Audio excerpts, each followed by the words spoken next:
नमस्ते। आज के इस एक्सप्लेनर में हम एक ऐसी प्राचीन और शक्तिशाली परंपरा को डिकोड करने वाले हैं जिसे हिंदू धर्म में सबसे कल्याणकारी माना जाता है, प्रदोष व्रत। आपने इसके बारे में सुना तो जरूर होगा, लेकिन आज हम सिर्फ पूजा पाठ की बात नहीं करेंगे। हम समझेंगे कि कैसे हजारों साल पुरानी एक पौराणिक कथा आज के हमारे आधुनिक जीवन की समस्याओं का सबसे सटीक समाधान बन सकती है। तो चलिए इस रहस्यमयी और आध्यात्मिक सफर की शुरुआत करते हैं। इस प्रस्तुति में हम बिल्कुल स्टेप बाय स्टेप आगे बढ़ेंगे। हम उस महागाथा से शुरुआत करेंगे जहां से सब शुरू हुआ, फिर इसके फायदे, पूजा का बिल्कुल सही समय, इसके नियम और सबसे आखिर में उन खास अचूक उपायों पर बात करेंगे जो सीधे आपकी परेशानियों को दूर कर सकते हैं। तो आइए सबसे पहले समय में थोड़ा पीछे चलते हैं, उस युग में जहां से इस व्रत की नींव पड़ी, समुद्र मंथन की वो एपिक महागाथा। जरा इमेजिन कीजिए, देवताओं और असुरों के बीच समुद्र मंथन चल रहा है। अचानक हलाहल नाम का एक ऐसा भयंकर विष निकलता है जो पूरी सृष्टि को पल भर में भस्म कर सकता था। हर तरफ हाहाकार मच गया और तभी महादेव आगे आते हैं। उन्होंने उस पूरे विष को पीकर अपने गले में ही रोक लिया। उनका कंठ नीला पड़ गया और वे नीलकंठ कहलाए। पता है वो कौन सा दिन था? वो त्रयोदशी की ही तिथि थी, जब शाम के समय देवताओं ने भगवान शिव की स्तुति की। बस वहीं से प्रदोष व्रत की शुरुआत हुई। अब आपके मन में ये सवाल आ रहा होगा कि ठीक है, ये तो हुई पौराणिक कथा, लेकिन आज की भागदौड़ भरी जिंदगी में हमें ये व्रत क्यों करना चाहिए? देखिए, इसके फायदे बहुत ही कमाल के हैं। आध्यात्मिक रूप से तो यह आपके पापों का नाश करता ही है, लेकिन इसका एक बहुत बड़ा मनोवैज्ञानिक पहलू भी है। ज्योतिष कहता है कि चंद्रमा का सीधा कनेक्शन हमारे मन से होता है और प्रदोष व्रत करने से आपका चंद्रमा मजबूत होता है। यानी अगर आप तनाव, एंग्जाइटी या डिप्रेशन जैसी चीज़ों से जूझ रहे हैं तो ये व्रत आपको गजब की मानसिक शांति देता है। इसके अलावा हेल्थ इश्यूज में यह एक संजीवनी की तरह काम करता है और आर्थिक परेशानियों को दूर करके जीवन में बैलेंस लाता है। लेकिन यहाँ एक बहुत बड़ा ट्विस्ट है। इस व्रत का सबसे क्रूशियल पार्ट इसकी विधि नहीं, बल्कि इसकी टाइमिंग है। टाइमिंग ही सब कुछ है, और वो क्रूशियल टाइमिंग है प्रदोष काल। ये सूर्यास्त से ठीक 45 मिनट पहले शुरू होता है और सूर्यास्त के 45 मिनट बाद तक रहता है, यानी कुल मिलाकर 90 मिनट। माना जाता है कि ठीक इसी 90 मिनट के दौरान महादेव और माता पार्वती सबसे ज्यादा प्रसन्न मुद्रा में होते हैं और नंदी पर सवार होकर पृथ्वी पर भ्रमण करते हैं। इसीलिए इस वक्त की गई आपकी कोई भी प्रार्थना सीधे उन तक पहुंचती है, कोई बैरियर नहीं होता। टाइमिंग तो हमने समझ ली। अब देखते हैं कि बिना किसी कंफ्यूजन के आसान तरीके से इस व्रत की पूजा कैसे की जाती है। सुबह की शुरुआत बहुत ही सिंपल है। ब्रह्म मुहूर्त में उठकर स्नान कर लें। इसके बाद सबसे जरूरी काम है संकल्प लेना। हाथ में थोड़ा सा जल और चावल लीजिए और पूरे मन से शिव जी का ध्यान करते हुए व्रत का संकल्प लीजिए। अब उपवास कैसा होगा ये पूरी तरह से आपकी क्षमता पर निर्भर है। आप चाहें तो दिन भर फलाहार कर सकते हैं, या अगर आपकी कैपेसिटी है तो आप निराहार भी रह सकते हैं। कोई जोर जबरदस्ती नहीं है। अब आते हैं शाम की मुख्य पूजा पर, जो उसी 90 मिनट के प्रदोष काल में होनी चाहिए। शाम को दोबारा स्नान करके साफ कपड़े पहन लें।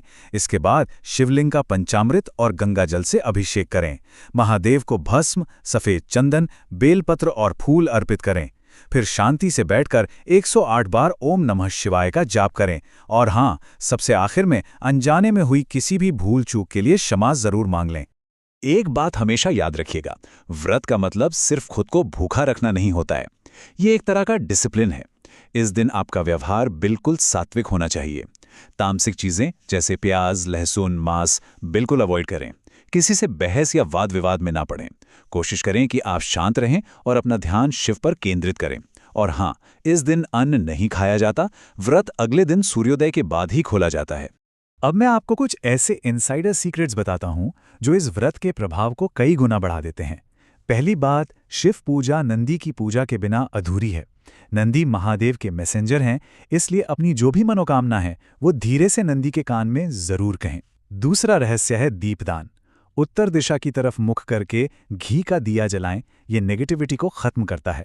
और हो सके तो पूजा के बाद चावल या दूध जैसी सफेद चीजों का दान करें। ये बहुत ही शुभ माना जाता है। अब आप में से कुछ लोग सोच रहे होंगे, हमारी लाइफस्टाइल इतनी बिजी है, हम इतनी लंबी पूजा कैसे करेंगे? तो आपके लिए एक बहुत ही सुकून देने वाली बात है। अगर आपके पास समय की कमी है तो उस प्रदोष काल में शिवलिंग पर सिर्फ 1 लोटा जल और एक साफ बेलपत्र चढ़ा देना भी काफी है।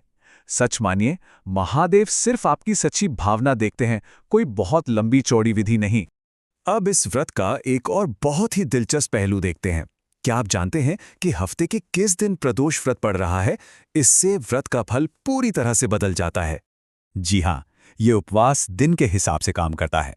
अगर ये सोमवार को है तो इसे सोम प्रदोष कहते हैं, जो इच्छाओं को पूरा करने और मानसिक शांति के लिए बेस्ट है। मंगलवार का भौम प्रदोष कर्ज से छुटकारा पाने और हेल्थ के लिए किसी चमत्कार से कम नहीं है। करियर में ग्रोथ चाहिए तो शनिवार का शनि प्रदोष आपके लिए है, और अगर समाज में मान सम्मान या लंबी आयु चाहिए तो रविवार के प्रदोष व्रत का कोई मुकाबला नहीं है। आप अपने गोल्स के हिसाब से दिन चुन सकते हैं। और अब हम इस एक्सप्लेनर के सबसे पावरफुल हिस्से पर आ गए हैं। कुछ ऐसे अचूक उपाय और विशेष मंत्र जो आपकी लाइफ की स्पेसिफिक प्रॉब्लम्स को टारगेट करते हैं।